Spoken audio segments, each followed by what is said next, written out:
जरांगे पाटील यांच्या सूचना ज्या ज्या आल्या त्याप्रमाणे कुणबी दाखले देण्याचं युद्ध पातळीवर काम सुरू आहे.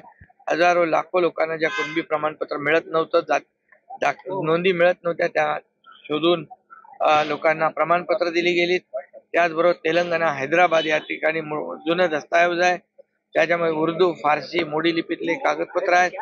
ते एक्सपर्ट आपण त्या ठिकाणी नियुक्त केलेले आहेत.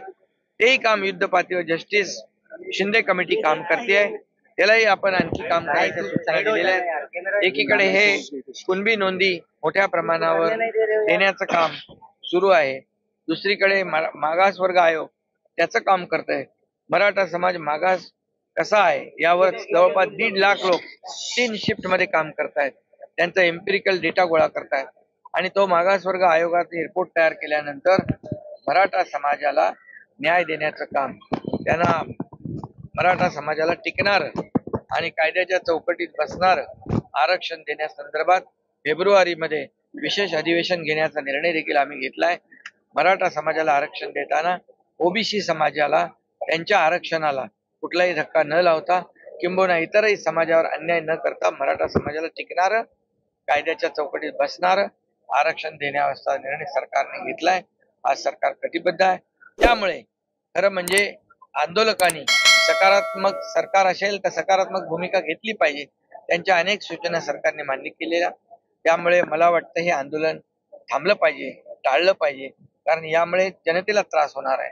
आणि म्हणून माझं आव्हान आहे की विनंती आहे की सरकार एकीकडे सकारात्मक अनेक निर्णय घेते आहे. क्युरेटिव्ह पिटिशन देखील ओपन झाली आहे, त्याला विंडो आपल्याला ओपन झाला आहे. आणि मराठा समाजाला ज्या काही आरक्षण रद्द झालं सुप्रीम कोर्टामध्ये मागच्या वेळेस, त्या त्रुटी ऑब्झर्वेशन सुप्रीम कोर्टाने निदर्शनास आणून दिल्या. गायकवाड आयोगाच्या यावर सुक्रे साहेबांचा आयोग काम करतो. त्या त्रुटी दूर करून या ठिकाणी चांगलं सुप्रीम कोर्टामध्ये मराठा समाजाच्या बाजूने प्रेझेंटेशन करून मला वाटतं, खात्री आहे की मराठा समाजाला आरक्षण तुम्ही आव्हान आरक्षण को लेकर आपने बैठक की थांबलं पाहिजे. ही सर्व जनतेची भावना आहे, सरकारची भावना आहे. आरक्षण को लेकर आपने बैठक की, क्या कुछ फैसला लिया गया, आगे क्या कदम उठाया जाएगा? काल पण मी मीटिंग घेतली. सर्व जिल्हाधिकारी, डिव्हिजनल कमिशनर, सर्व अधिकारी, निवृत्त न्यायाधीश, त्याचबरोबर गोखले इन्स्टिट्यूट या सगळ्यांबरोबर चर्चा झाली.